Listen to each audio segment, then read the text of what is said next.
Hey everybody, welcome to this edition of Box Seats, which I was about to call cheap seats. Hint, hint, right, Fig? I was about to call it cheap seats, you know. But anyway, this is what we do. This is where we talk sports and we talk comedy. And right now, let me introduce you to two comics who we talk to every single day. It's comedian Fig and Talent out of New York City. These cats are two of the best. I'm sure you guys know exactly who they are. But anyway, let's jump into it. This week, it was kind of serious, fellas. I'm here thinking like, oh my goodness, I don't know how we're going to do this. And three people died this weekend. So let's jump right into it. Were you guys just as shocked as I was, or were you not to see that three people passed away? One, nobody's talking about. Cliff Robinson, 18-year NBA veteran, passed away, and he was very noticeable. If you all watch the NBA like we do, NBA noticeable. He was the sixth man of the year. Came off the bench that year when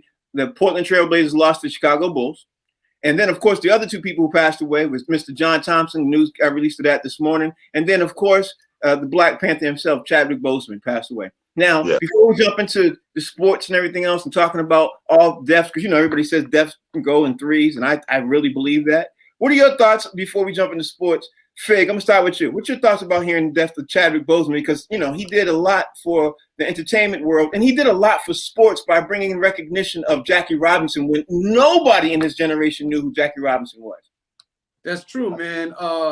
He was big on, like you said, in both worlds, in the entertainment world and in the sports world. He sort of crossed those lines. You know what I mean? A lot of people knew him.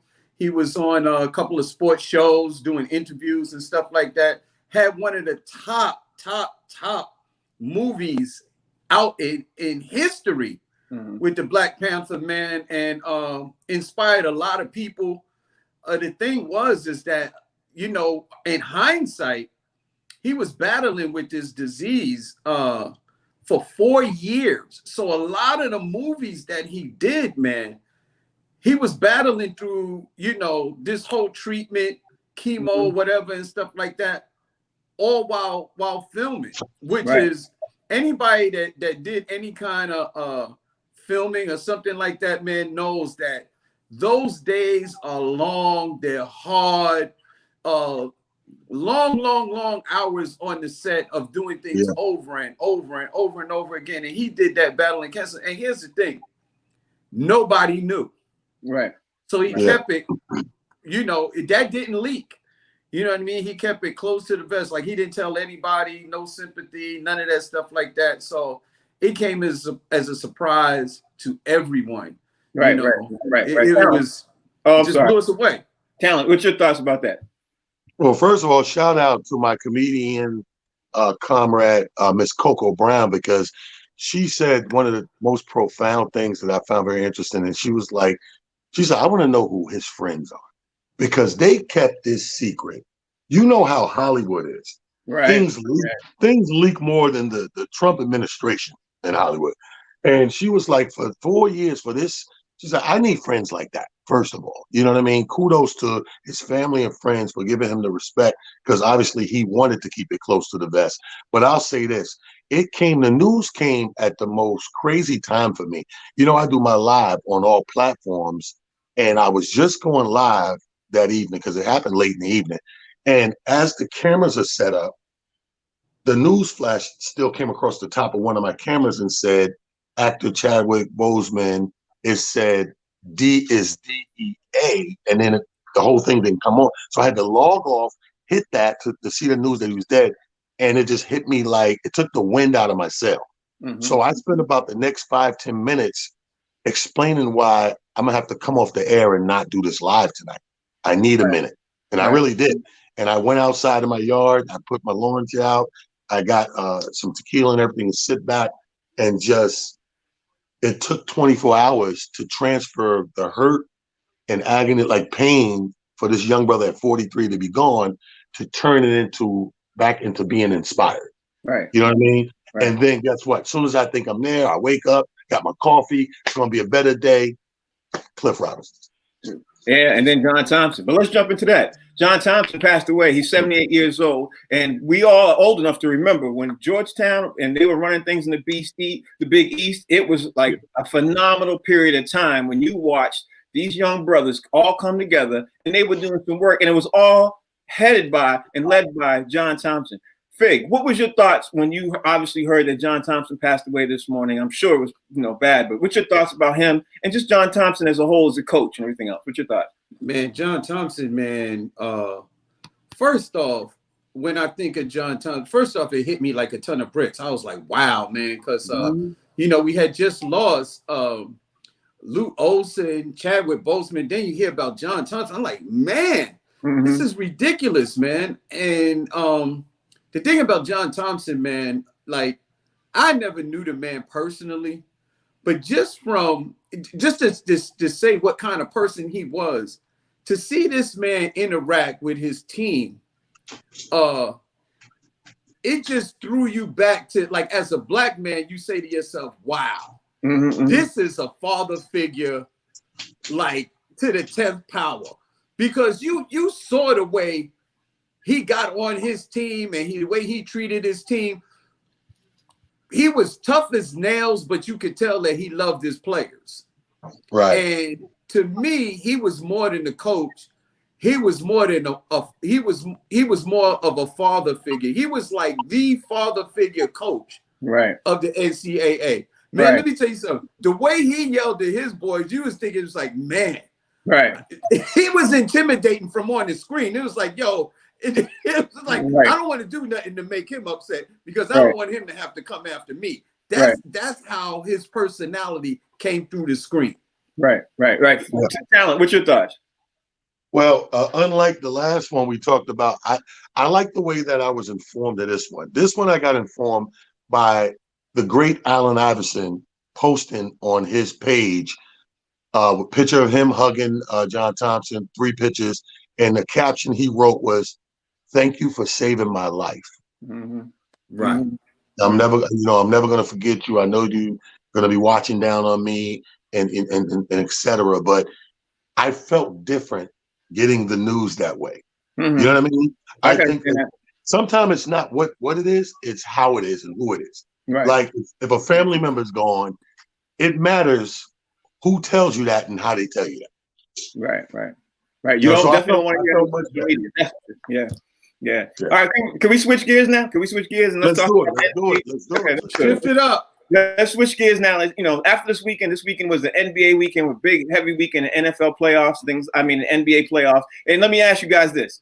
When you woke up this morning and after you saw from Friday night to this morning, you saw what the Lakers did. You saw what Jamal Murray did. You saw what was the biggest story coming out this morning to you from the Lakers and how they demolished the Portland Trailblazers to how the Celtics now won 5 straight to what this kid who is now, I think, a superstar, Jamal Murray, is he now a bona fide star? What's your big story coming out this morning? What would you say? Forget about the deaths and forget about that. You wake up this morning, NBA lead story should be what, Talent? Well, the argument now, I've been flicking channels all morning, yesterday and today. The argument is Luka a top 5 player? And they are going at it because Jeff Van Gundy said this live on the air. It was like, because he scored 38 in the loss. Right. And he was like, yo, it don't matter. I think he's solidified himself. He's top. Hands down, he's a top 5 player in the league now, which puts everybody in a weird position because everyone likes Luka. Everyone wants to give him the praise, wants to give him the props. But when you go as far as top 5, everybody's like, no, I can't say that though. Right. Like I watched Shannon get an argument of using the word superstar. Skip Bayless was like, come on, superstar? Like superstar? He was like, yes. He was like, okay, well, Jeff Van Gundy said he top 5. Is he top 5? And then Shannon backs up. Exactly. So that's the big story to me because it's too many players that's still ahead of you. Like, I think we're in what I call microwave days where we like everything to happen fast and everything. It's way too soon. Like these couple of great games or a great playoff series, you can't just skip this guy over guys who've been consistently putting up these numbers for 10 years or better. Yeah, but you also got to win something. You got to win something for you to throw these names around. To me, I mean, everybody has their own thing, but to me, Fig, what you think is the big lead story you think coming out the NBA playoffs this weekend? Man, to me, I like this. Yeah, everybody is talking about Luka. They talking about Murray. Man, Murray went off. Mm-hmm. You know what I mean? This kid dropped 50 points. He like carried the team on his back. But to go back and talk about Luka as top 5, I'm like, I'm an old dude, man. This math is messing me up. You understand what I'm saying? Like when I was in school, the new math. Because when I was in school, 5 was 5. You know what I mean? And every time these guys get on TV, they talk about this one is top 5, that one is top 5, top 5. How many top 5s can you have? I mean, it's like 1, 2, 3, 4, 5. Like who is everybody? There's about 15 players right now that are top 5. I'm like, that don't work. My mathematics don't work. I had to add that stuff up. You can't have 15 people in the top 5. That's funny. Work for me. You know what I'm saying? I'm like, this one is greater than that one. You know what I mean? You got LeBron, you got AD, you got Kevin Durant, Kyrie, Steph Curry, Dame, you got the Greek Freak. I'm like, and all of these dudes are top 5. I'm like, okay, wait a minute. That don't add up. That's not math. That's not division, multiplication, subtract. What is it? Right. Luka can't he be top 5? He brand new. Right. And he lost. Right. And he lost. Okay, so can you be top 5 and he get preferential treatment? I can't take the preferential treatment. Talent. Is Kawhi right now the best player in the league? Like right this second after what you saw him do over the weekend? Well, he never lost it. To me, he was the guy to beat this year. Mm-hmm. Kawhi's coming out of the last year the best player. Sorry. Okay. Barring injury, before injured, it was KD. But then KD went down. Kawhi became the best player in the league. He's the guy to beat. So coming into this season, until somebody dethrones him per se, he's still the best player in the league. Okay. I think he is. Yes. Okay. Faye, the best player in the league, is it Kawhi right now after what he did over the weekend? Right now, man. Listen, not after what he did. Listen. Kawhi was the best player on the best team. And until you dethrone it, I know they got their behind kicked this weekend, but Toronto is still the reigning champ. And Kawhi, I know he traded teams in the offseason, but he was still the best player on the championship team. So as far as I was concerned, it was Kawhi. Yeah. Now, some people will argue LeBron James, but LeBron James and the Lakers didn't make the playoffs last year. Now, I don't care what kind of excuse you want to use. He went ice skating and he pulled his groin and, his wife burnt his breakfast. I don't care what excuse you want to use. He didn't make the playoffs last year, and neither did the Lakers. So it's not LeBron. It's definitely Kawhi until somebody knocks him off. Okay. Hey, Frank, I got one quick question for you. Is it me, or do it seem like they're making up extra stats for LeBron? Like every week it's a new category I never heard of. Yeah, that's true. Yeah. That's true. Most we are in the new age. It's 2020 when they're trying to keep the younger kids more engaged. But that's another topic for another day. I'll ask you guys. Let me ask you guys, both of you, this question, because before we bring in our guest and switch topics, because our guest is coming up in literally 60 seconds. So we're gonna give it 30 seconds apiece. Are the Celtics overrated or overlooked? Talent. You got 30 seconds. Overlooked. Okay. I think they made their case this weekend of who they are. Mm-hmm. They showed up. They showed out. Our calling stack's been saying it. And you from Boston, I'm a true man, and I'm a realist, and I fall back when Boston tried. Okay. Vic, you got 30 seconds. They are who we thought they were. You didn't think they were nothing, so that don't count. Who do you think they were? No, seriously. Overlooked. By far, they were overlooked because, listen, the way they beat up on Toronto, if they keep Siakam out of that game for the rest of this series, Boston's going to break their foot off in Toronto. I was like, man, I don't know what happened. They showed up and showed out. You know what I mean? Boston really brought it. But then again, it's only one game. But I think right now, overlooked. Definitely overlooked. I didn't see that coming. Okay, well let's just say this before we bring in our guest, because we got to bring in our guest. Washington's now won 5 straight. You know what I mean? Until Miami plays Milwaukee, we'll know if one of these teams also do how well they do. But the Boston Celtics, in my opinion, have been overlooked, and they clamped down Siakam. Like, I mean, I don't think I've seen a defense like that in the entire playoffs. But hey, like you all said, it's one game. You can't make a decision on anything until whoever wins 4 games in the series. Now it's time to switch gears and talent. I'm going to let you introduce this next guest, who's a Major League Baseball player, former Major League Baseball player. He played also for the Boston Red Sox and won 2 chips with the New York Yankees. Go Yankees! Go Yankees! Jim, what's up, bro? This is my dude, Jim. What's up, Jim? What's happening, guys? How you guys doing? We're doing all right. We're doing all right. Jim, thank you for joining the show, man. We appreciate you joining the box seats, man. We appreciate you. Now, Jim, I'm going to jump right into this, Jim. I'm going to ask you some hard questions, so I hope you're sitting down. You're ready to buckle. You ready? Let's do it. Let's do it. Okay. Now the hot topic for me over the last 9 months, Houston Astros and the Boston Red Sox got caught cheating red-handed, supposedly. You know what I mean? I don't know all the details of it and everything else. As a former Major League Baseball player, you saw what happened. You saw how many the heads rolled and everything else. Do you think it was fair or unfair for the people like Alex Cora and Beltran and the manager of the Houston Astros? What's his name again?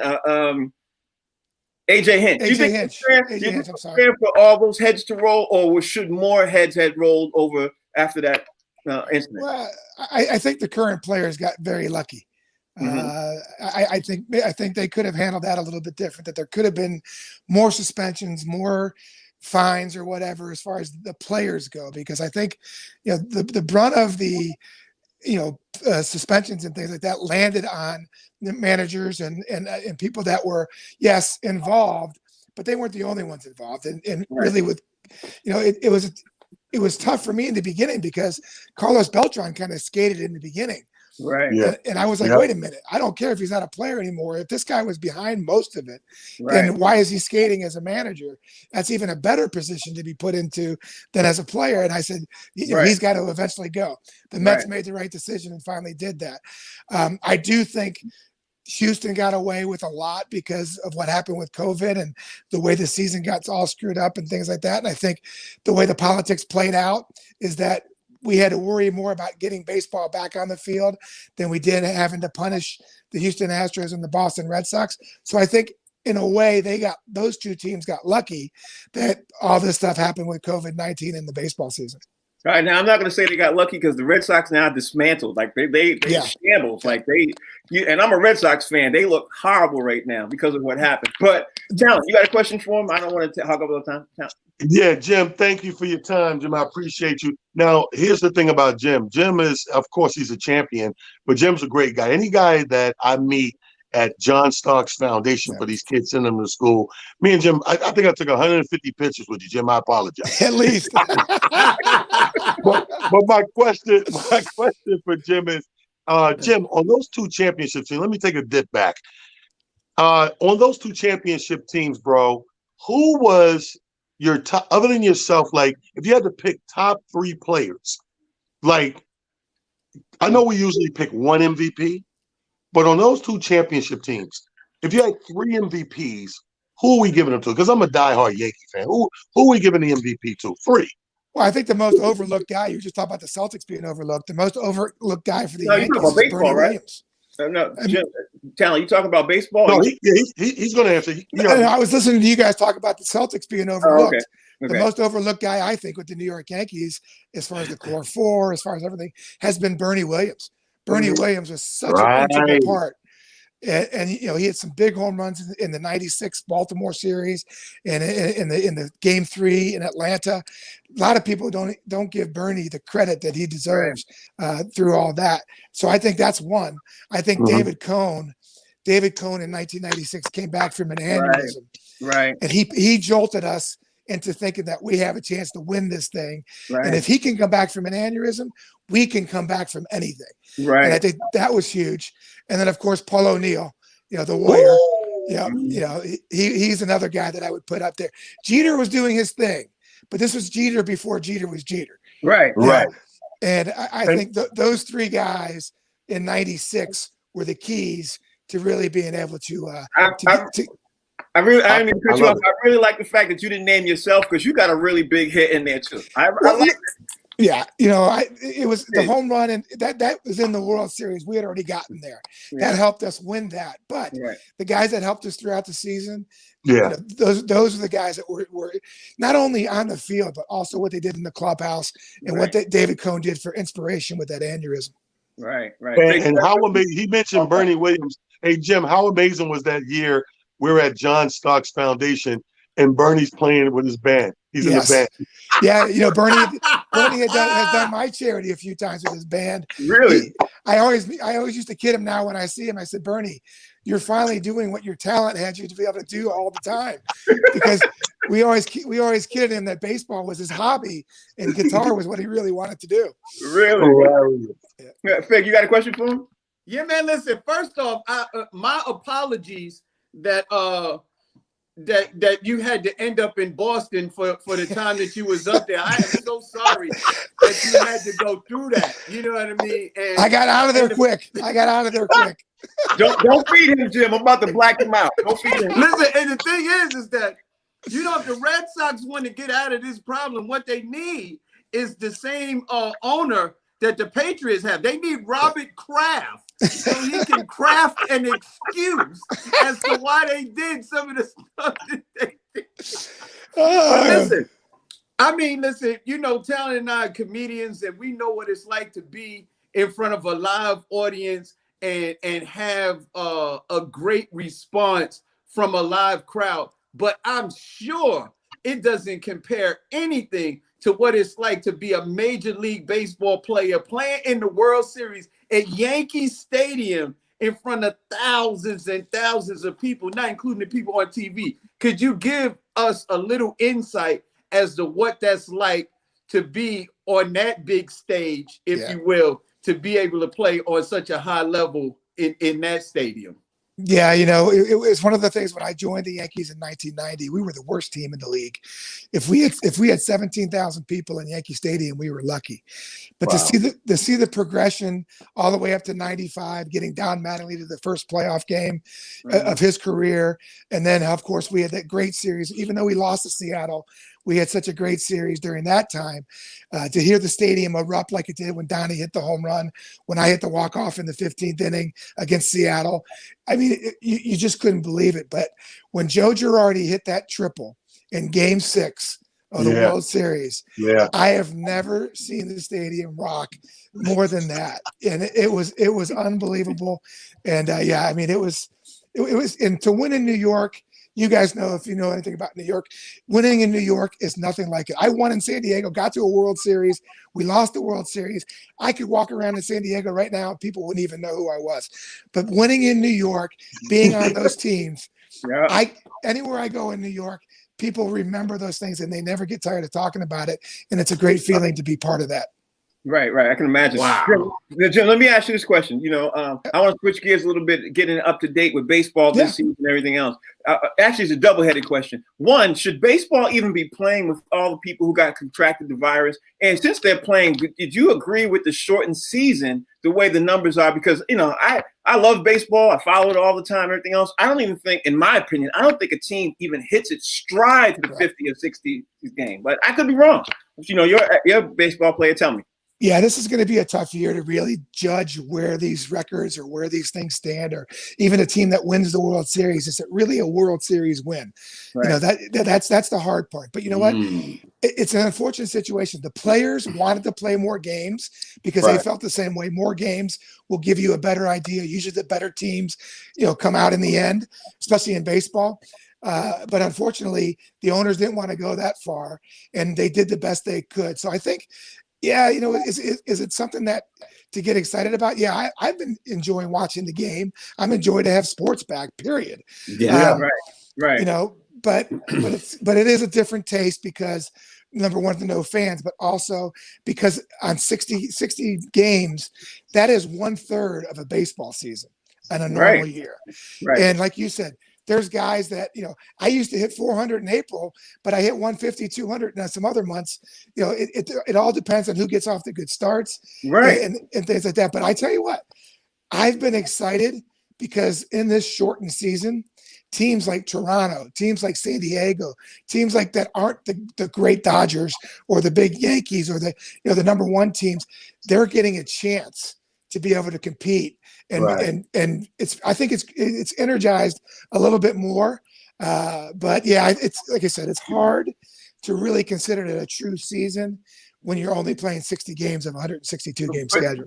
But Jim, I mean, before we jump into it, because our time is winding down, before we jump into it, I'm going to just leave it with this. This is my thought process. There's some teams that are not having a fair advantage because some teams, I think it's the Nationals, they have to play a doubleheader for 45 days out of 60 days. That's not fair for the pitching staff. That's not fair for catchers. As you being a former catcher, that's not fair for just the entire pitching staff as a whole. It's not fair to the first base. I mean, it's just not fair to a certain team. I mean, correct me if I'm wrong. Again, you know what I mean? Like, no. You're not off base at all. I mean, the bottom line is they increased the rosters to try to take a little bit more off these guys. But when you increase the roster, you also decrease the talent. Right. And you're pitching guys in situations that you normally wouldn't do during the regular season. So yeah, and in that case, it's tough. It's tough to be able to say it's fair. At the same time, like I said, this is strange times. They're doing the best they can to be able to try to say, we want to give the fans something.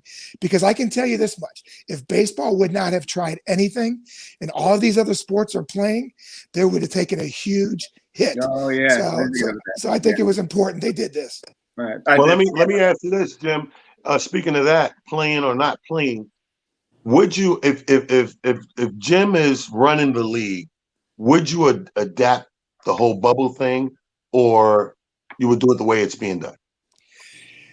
Good question. I mean, that's one of those things that I don't know if there was any one site where you could bring that many teams into one area. It's there's 30 teams that you would have had to bring into this bubble, and I don't know if any one city could have handled that. Right. Gotcha.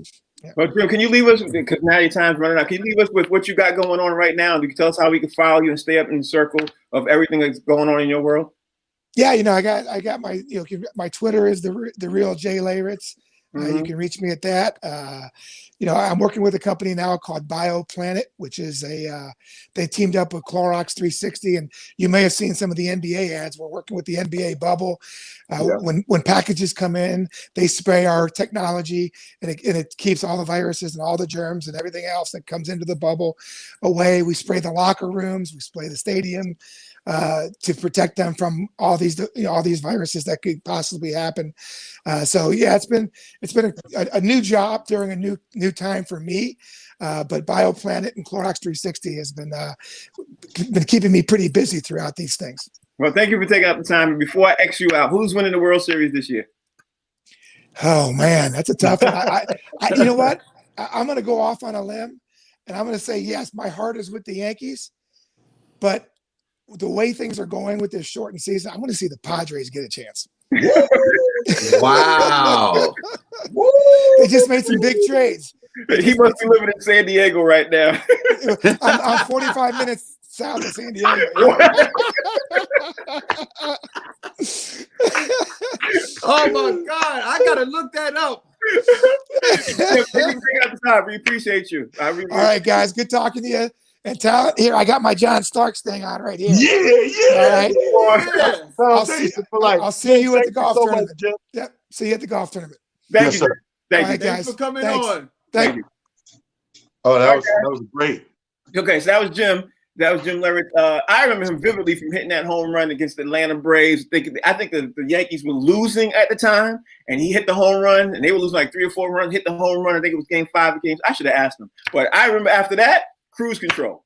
But let's just jump back into because I want to talk about football before the show's over too, because there's a big, huge person who got cut. But we haven't finished having this conversation about the NBA. And because now Portland Trailblazers is not in it, talent, I want you now the question's going to fall to you. I'm going to ask you this. Right now, if you saw NBA over this weekend, and since your team's already out, who do you now pick coming out of the East, and who you now pick coming out of the West, and who's going to win the NBA championship? Talent, I mean, Fig and I are going to have to be stuck with because our teams are still in it. We still got. Well, I like I said in the text, on the West, I'm going to jump on board with the Clippers because, again, I'm a big Kawhi fan.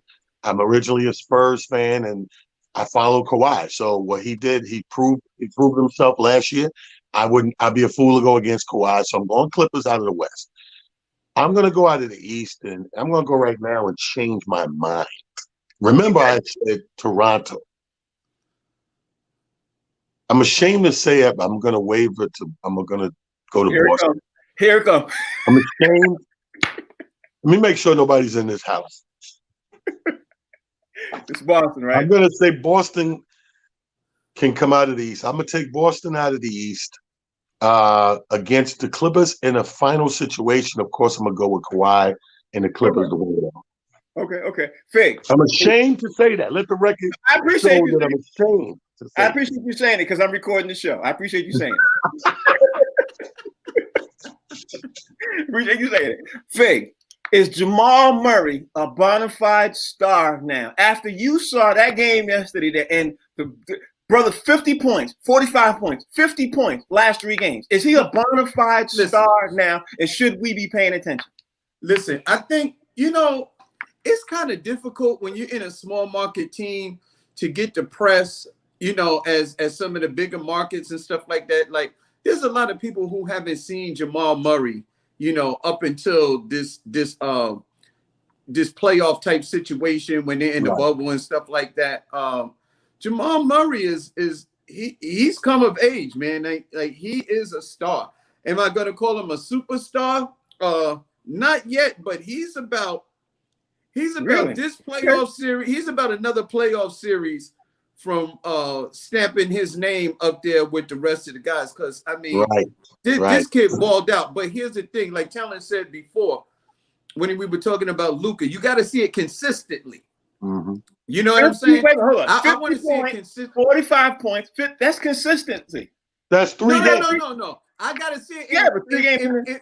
I want to see it in more than one series. Like if they move on, now if they get knocked out, then I gotta wait the next year. You understand what I'm saying? But if they win, you know what I mean, and then they move on to another series and he's still balling out, then I gotta give it to him. Because 3 games, Frank, you're jumping the gun. That's like if this was boxing and some new boxer comes out and he knocks his first 3 knockouts, first round, so he's 3-0, and everybody's like, oh, he's the best since Ali, and he ended up going 3-54. Okay, but too soon. I understand. But the question really is he a star right now? I'm not asking if he's gonna win a championship, but is he a bona fide star? No, not yet. Okay, all right. He's close. If he can keep this up, like I believe, like Fig, if he can keep this up and he balls to a whole nother series, putting up these astronomical numbers, consistently being good, he's a force. Then you got to recognize, like Luka did this. And we've seen Luka coming. Mm-hmm. Whether you wanted to or not, you've seen this dude consistently just like, I'm here to stay. And now it's like, you know what? Even 38 with a loss, sometimes a loss says a lot. Right. Because you can hang your head and you've been doing these 40-point games, and then in one blowout or a loss, 15 points, it's like, is he real? But when you go out 38 and loss, you left everything out there on the court.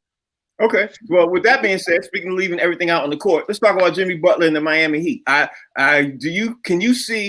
either one of you see an upset with Miami taking out Milwaukee?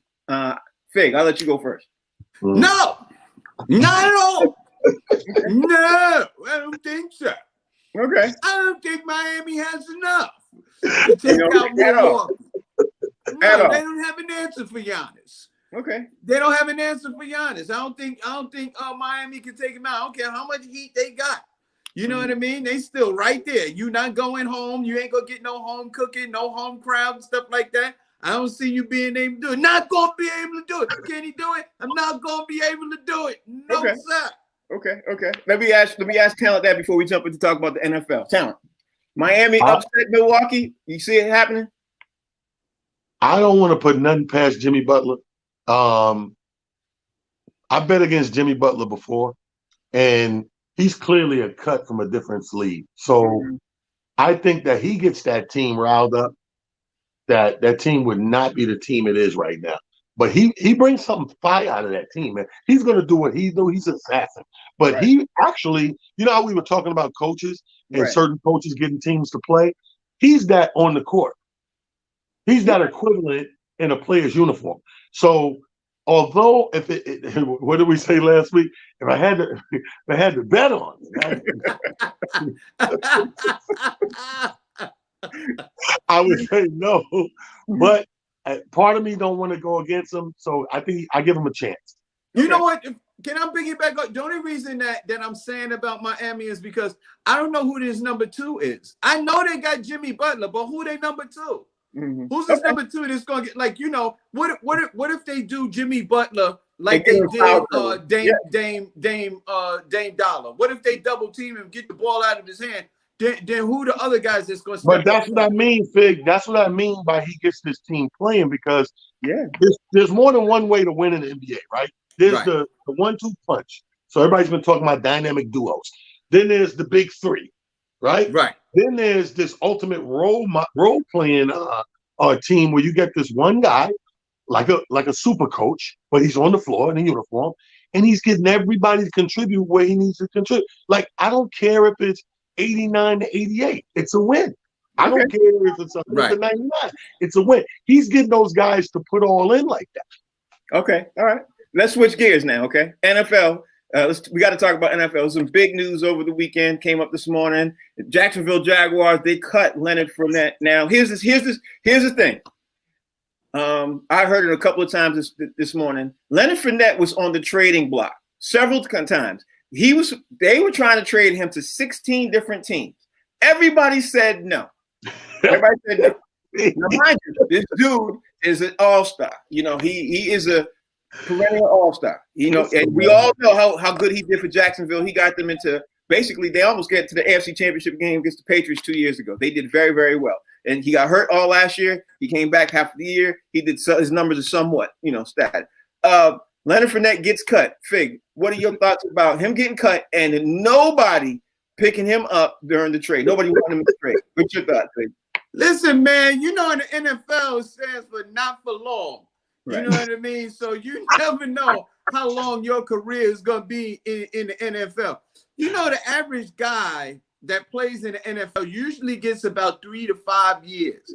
Right. So I'm just wondering, he's coming off an injury. Like, what did he do? He basically pissed in the owner's cereal or something like that.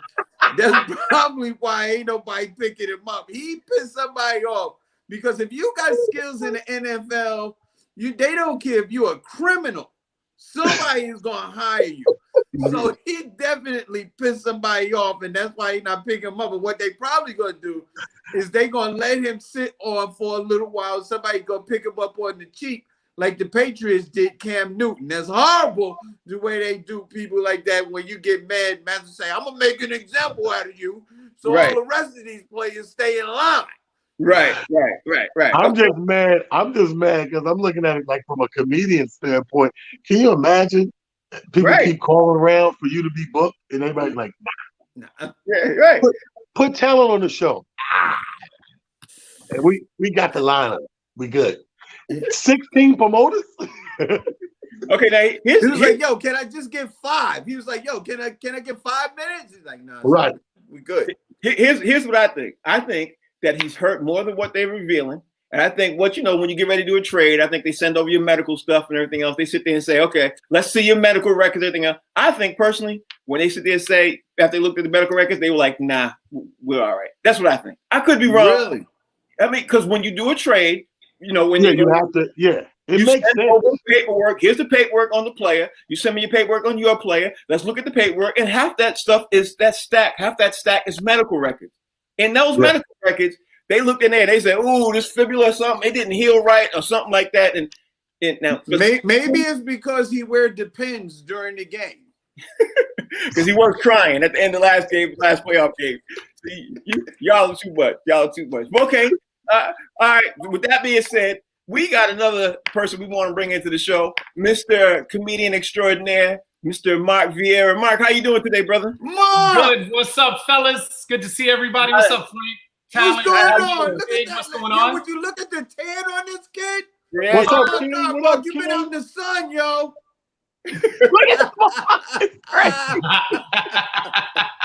Boy, you shining like a brand new penny. You see that? I'm looking delicious and brand new out here in Florida, bro. Hey, Mark, let's jump into this real fast because we talked about the NBA before you got on. We talked about we just getting into the NFL. Let me just ask you, because the hot topics right now is the NBA playoffs and everything else like that. Who you got winning coming out of the East? Who you got coming out of the West? Who's winning the whole thing? Let's jump right there. I'm gonna take a hot stab at it. I got Giannis Antetokounmpo.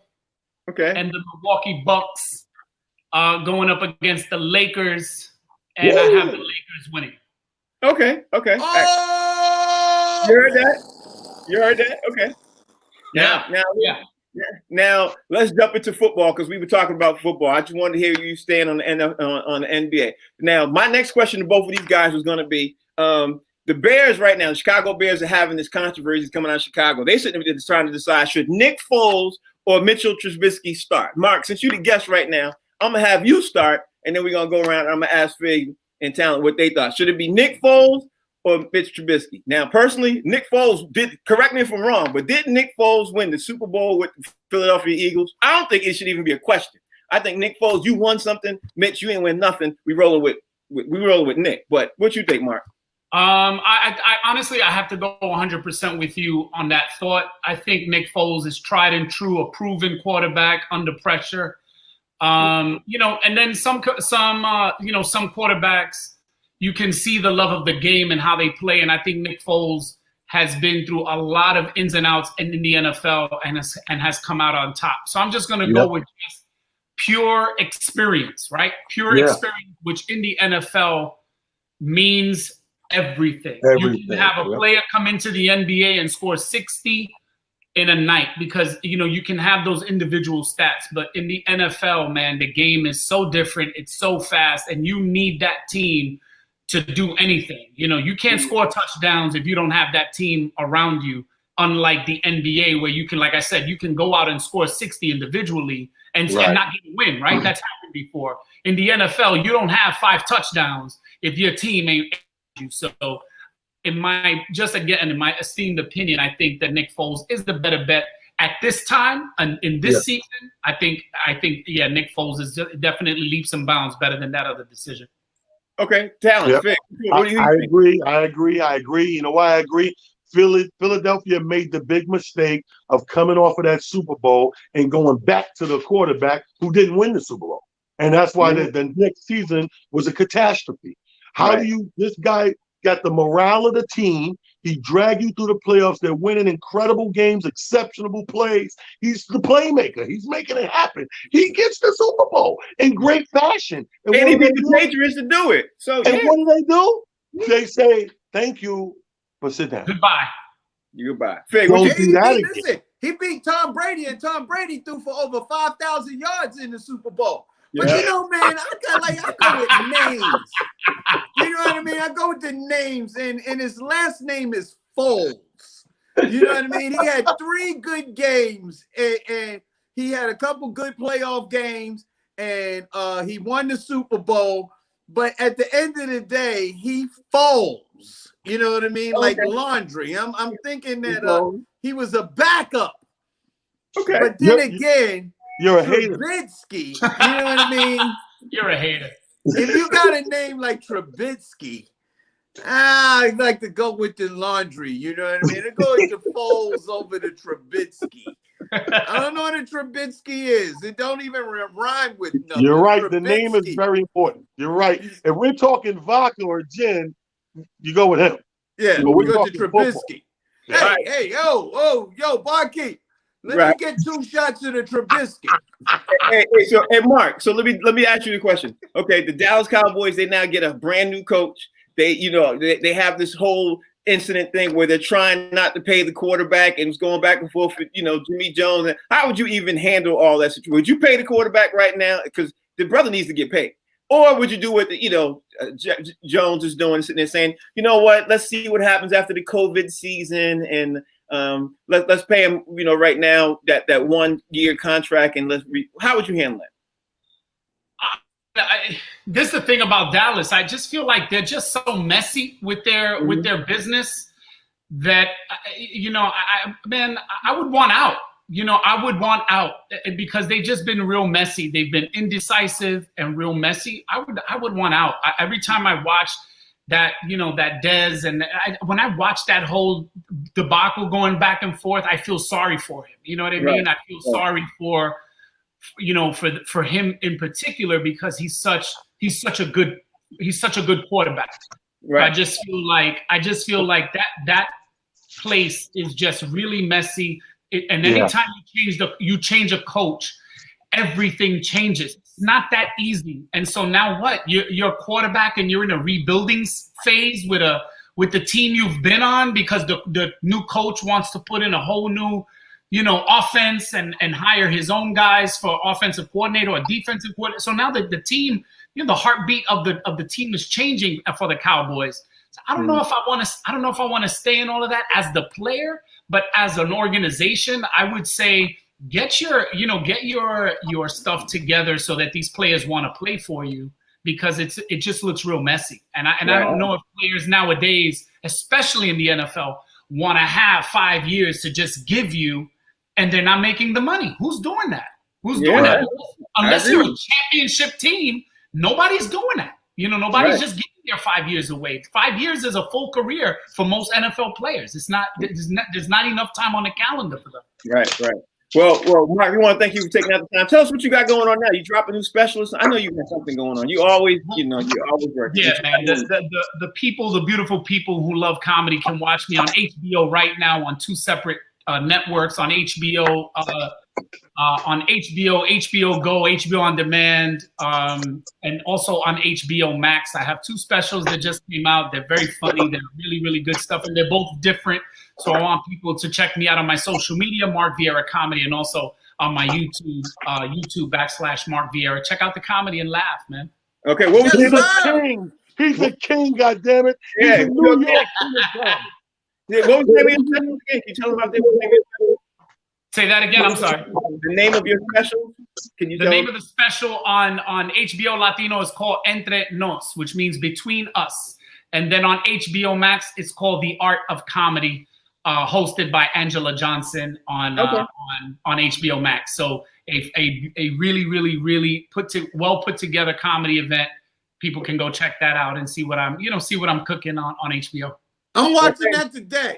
Thank you for taking the time. Yeah, we're gonna watch it. Thank you for taking all the time, Mark. We appreciate you. Right. Thank you, guys. Love you guys. Peace. Love you, bro. Be safe, baby.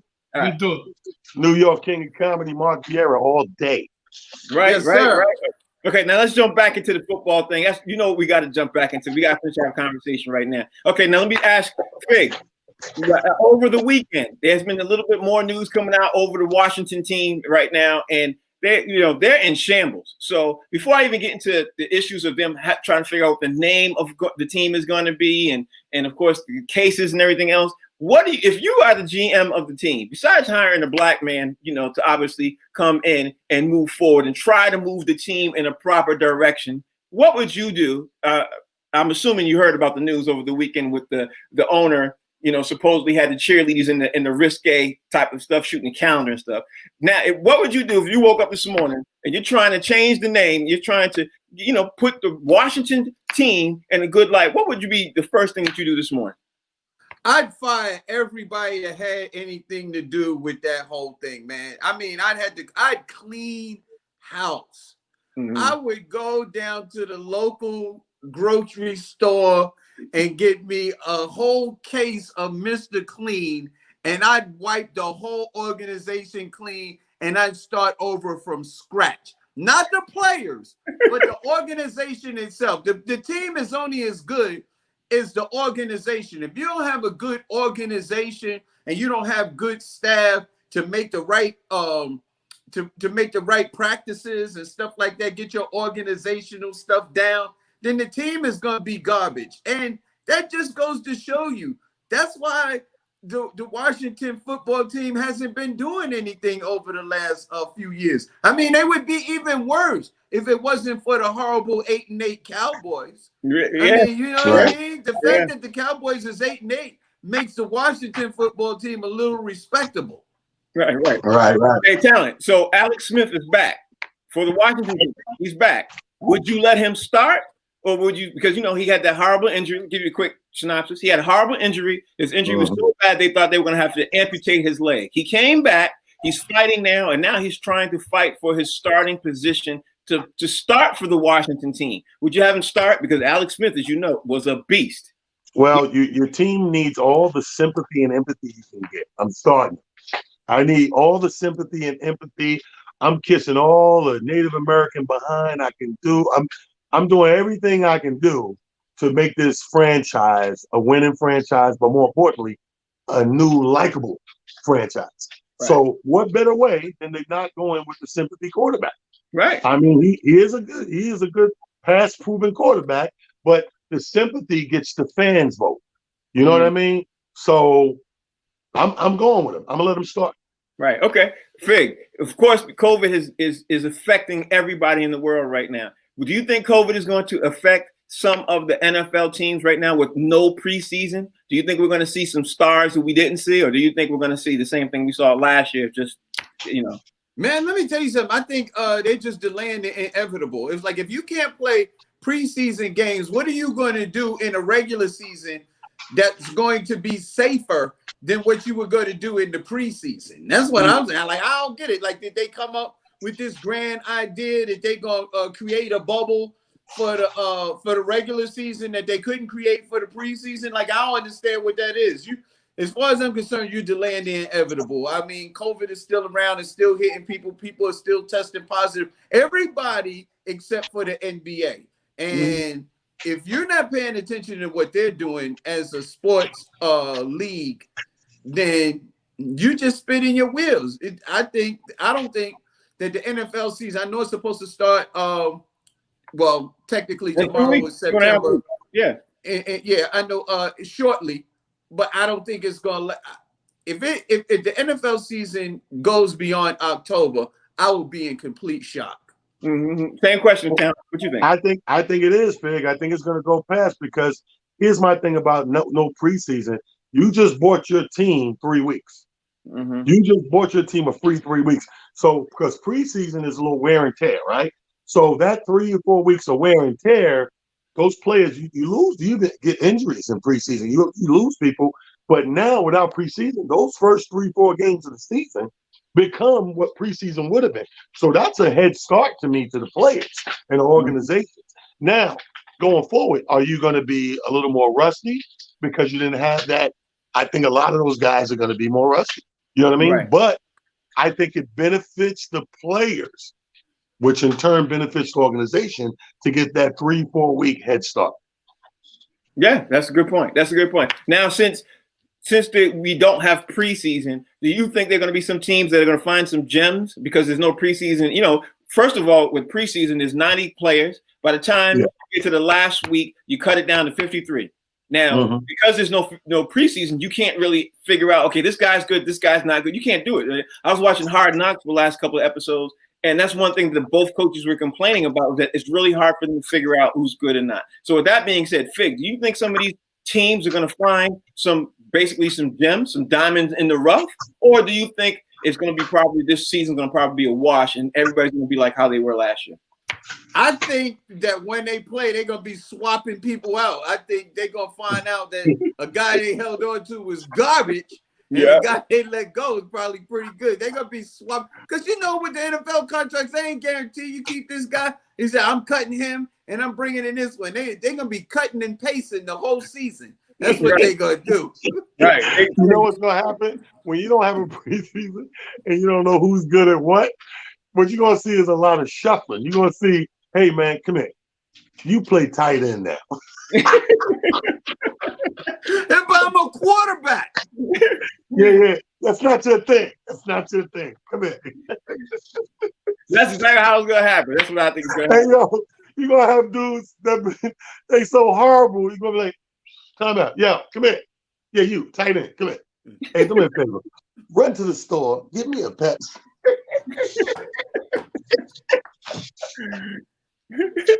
But I'm in this play. Not no more. That's not your thing.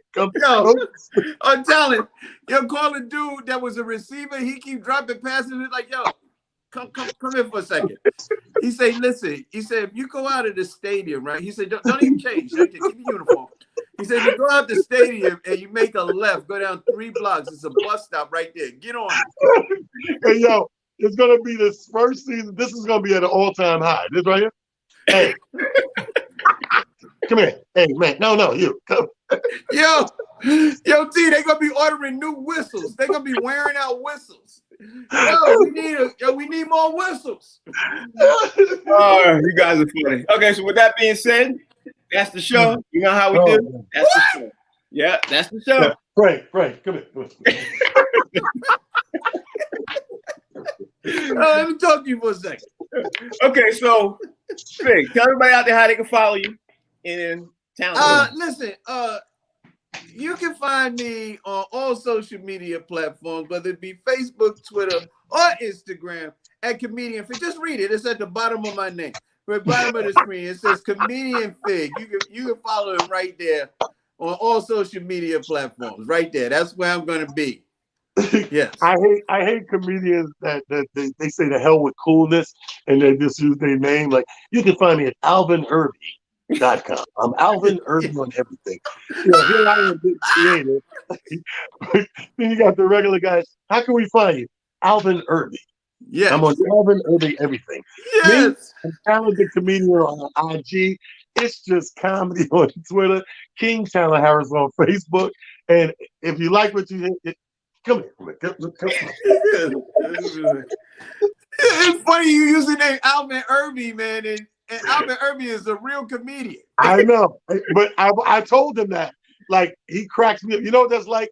And I'm sure you've been there, Fig. When we do these gigs sometime, and with urban comedy, they try to make it like a party, so you usually got a DJ, and you get that DJ who uses his real name. That's like you have a microphone and you have no idea. Hey man, give it up for these playing some good stuff. What's your name, bro? What's your DJ name? Mike Thompson. What? Ralph Bellamy. DJ Mike Thompson. I'm like, DJ, come here, man. Come here. This is not for you. Come here. Go to the store. Give me that.